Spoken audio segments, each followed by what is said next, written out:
How's it going, everybody? Welcome back to another episode of Golden Rust or Bust. I'm your host, John Behrens, and with me is my dog, Daisy, and behind me is something I just picked up. It's going to be a Honda Z50.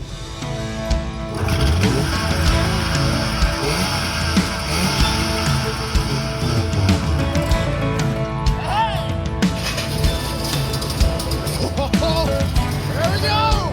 Woo! A little nervous, not gonna lie.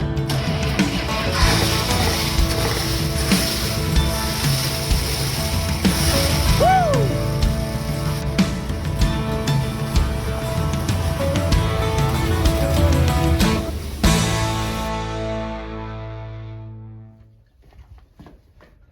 How's it going? Like I said, welcome back to another episode of Golden Rust or Bust. Today we have a Honda Z50. I paid pretty decent money for it. $500 is what I paid for it. She's a little banged up, not gonna lie. Seats ripped, gas tank. I can see rust already, so that's not a good sign. This side is the good looking side. The other side is actually dented up and I see JB weld. So that tells me that the tank leaked at one point. So I'm thinking that it's probably a carburetor issue, or maybe that we lost spark due to the points not being cleaned.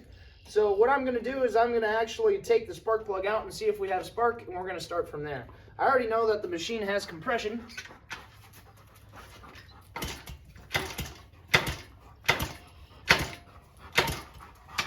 So since we have compression, we should be able to get this thing to run. So I'm going to pull the spark plug out and see if we have spark.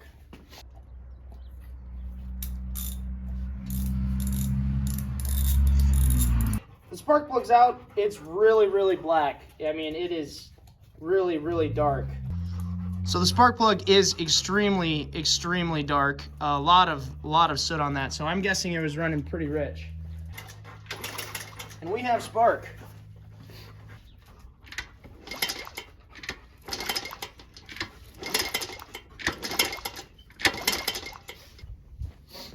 So since we have spark, that's telling me that we got a fuel issue.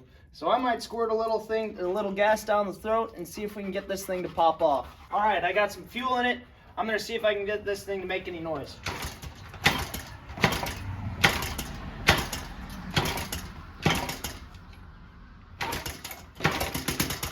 Oh. All right, I gave her another spritz. Let's see if we can get this thing to pop. Well, all right, so we got it to pop. Now that we got it to pop, I'm thinking that we have a fuel issue. So what I'm going to do is I'm going to take my carburetor apart and see if I can clean my carburetor enough to get this machine to run. I'm sure that's honestly all she needs. Honestly, these machines are pretty easy to work on. All you really need is a 10mm wrench. With my 10mm wrench, I'm going to take my carburetor off and hopefully I can clean that thing up and get this thing to run. I can put some gas in the tank here and hopefully we don't have any leaks.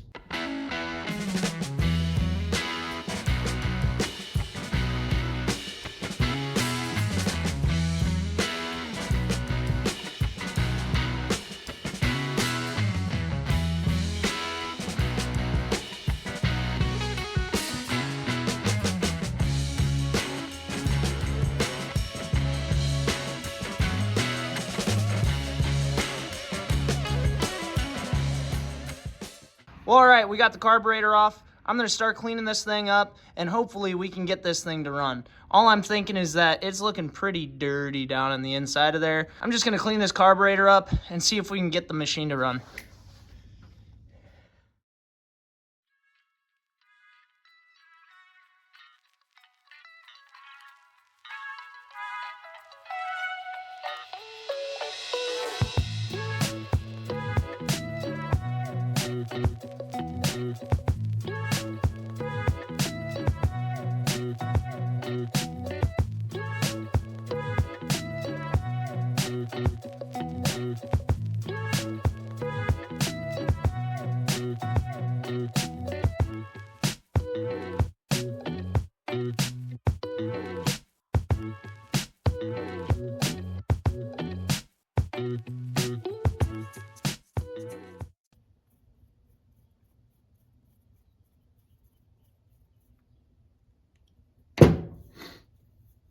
All right, and there is a mostly clean carburetor.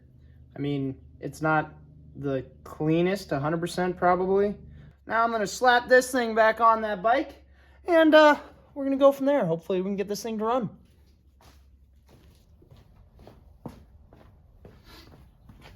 Ooh.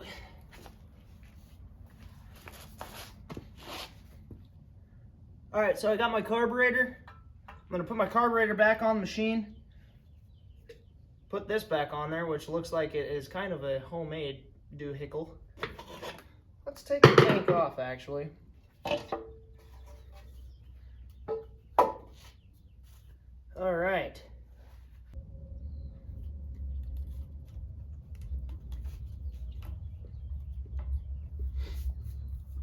Right, so we got the carburetor in. I kind of tried to free this up as much as I can. Still kind of giving me hang-up problems. So what do I need to do now is I need to take my tank and empty out all the rust particles that are in it. What I'm going to do is I'm going to put some gas in it and see if I can get this thing to fire up and run. Alright, so I got my gas tank here. Hold on, need to put this on even though there's no bolts to hold it into place. So it might be a little bumpy ride for me. But hey, that'll be fine. Time to see if this old girl will leak.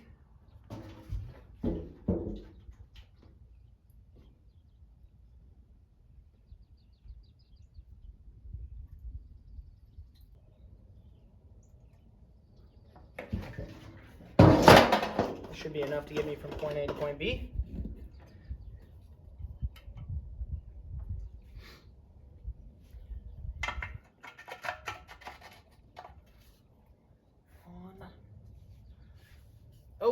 Oh boy. Oh boy.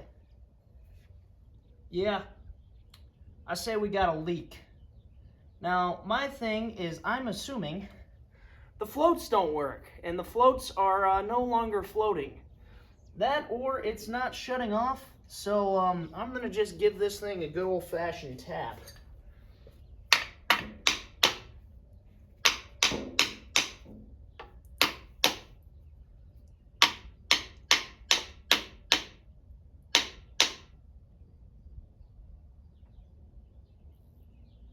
Well, that seemed to stop it for now. I'm sure I will have to go back and fix that.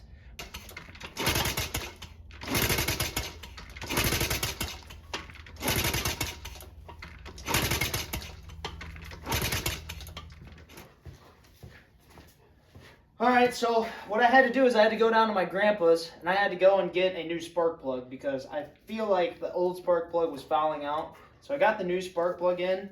And I'm going to see if I can get this thing to run.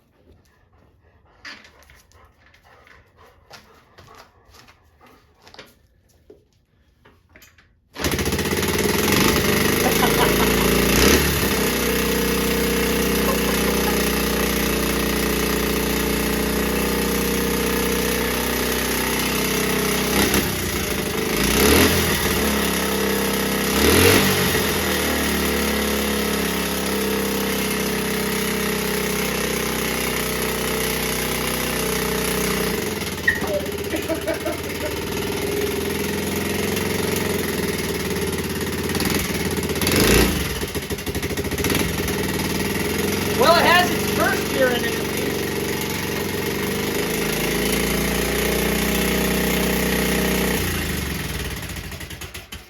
All right, well, it's got a first gear, and it runs.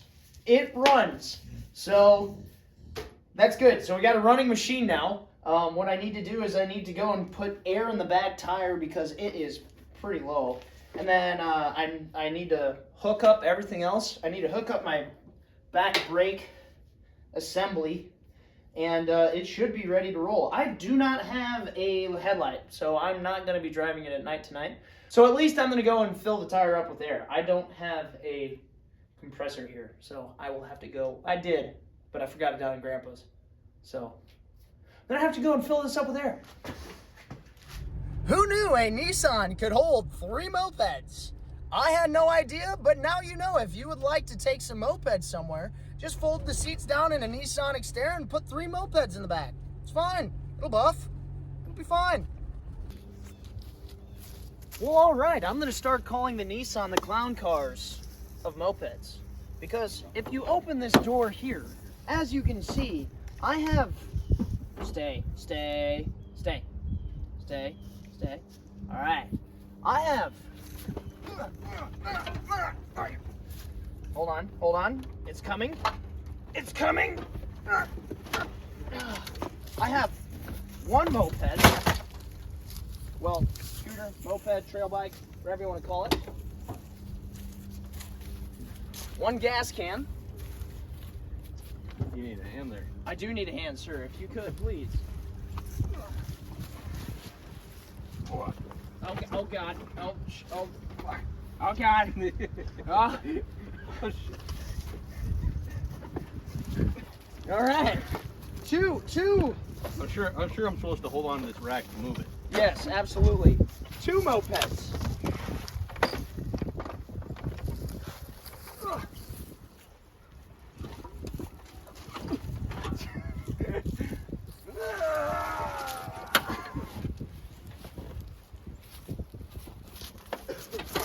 Three mopeds. Trail bikes. Very graceful. Very indeed. Well, all right, as you can see, 3 mopeds fit in the back of a Nissan Xterra, if you were wondering. I mean, you know, you gotta, sometimes you just gotta keep pushing until it fits. Or don't follow that advice. That's not very good legal advice. So we got 2 trail bikes unloaded and 1 moped. We're gonna go and drive them around. We might do a lap or 2 and see which one might have the fastest time. My bet is on the Suzuki, I'm not gonna lie. You wanna come over and tell us something a little bit about the bike? So this Suzuki Trail Hopper, I kind of inherited from his old man, who's 55 years old, and he used to drive this thing around when he was 10. So he still drives it around now, but it sits in my garage and I get to putz it up and down between our houses. If it moves a man who is a little heavier set around, it should move us around just fine. I hope so. So we're gonna get these things fired up and we're gonna take them for a spin. All right, we got them started up.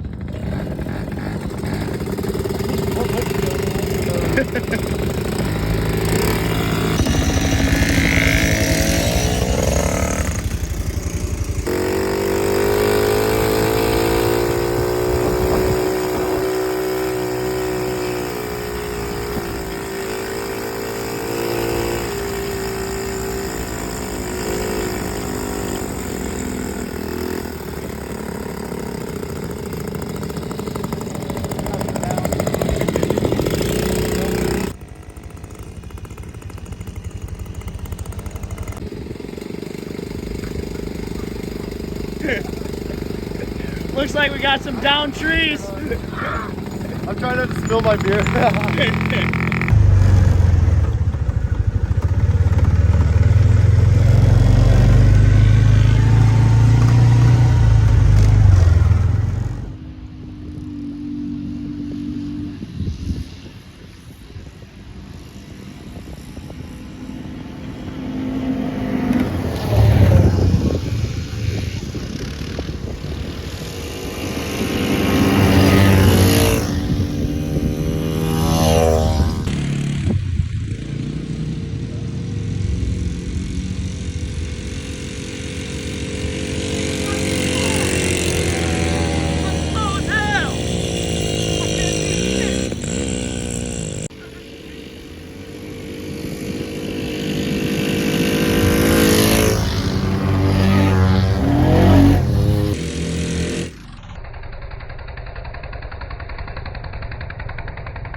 Turns about here, about to blow a motor.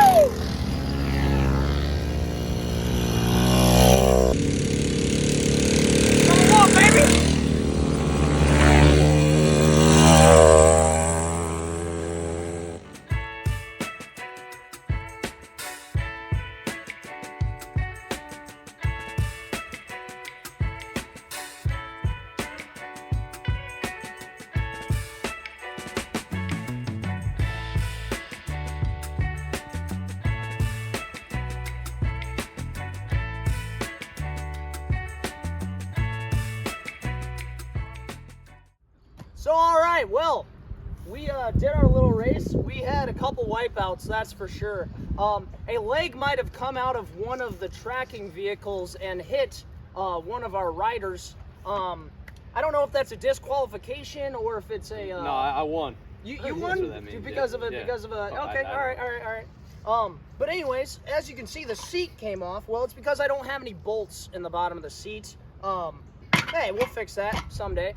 But anyways, we got this Honda 1977 Z50 running and riding out here on the open trail, just like it ought to be. We got the hopper out, and we also got the Honda spree out. This is definitely the most fun that bike has ever seen. But anyways, I'd like to say thank you guys for watching. Thank you to my friends for helping make this happen. We're out here on Jared's land. Anybody who hasn't met Jared, because he hasn't been in my videos yet, this is Jared, and this is my brother-in-law. Yeah, you've seen him. So anyways, thank you guys for watching. If you like this video, if you like content like this, like and subscribe to my YouTube channel. And if you want to see other things like this, go and like my friends. I got Junkyard Digs, Junkyard Mook, Cars and Cameras, Thunderhead 289, Jeremy Rhydes. There's probably others that I'm forgetting of. I'm going to leave them down in the comments below. But as always, thank you guys for watching, and keep them wrenches turning.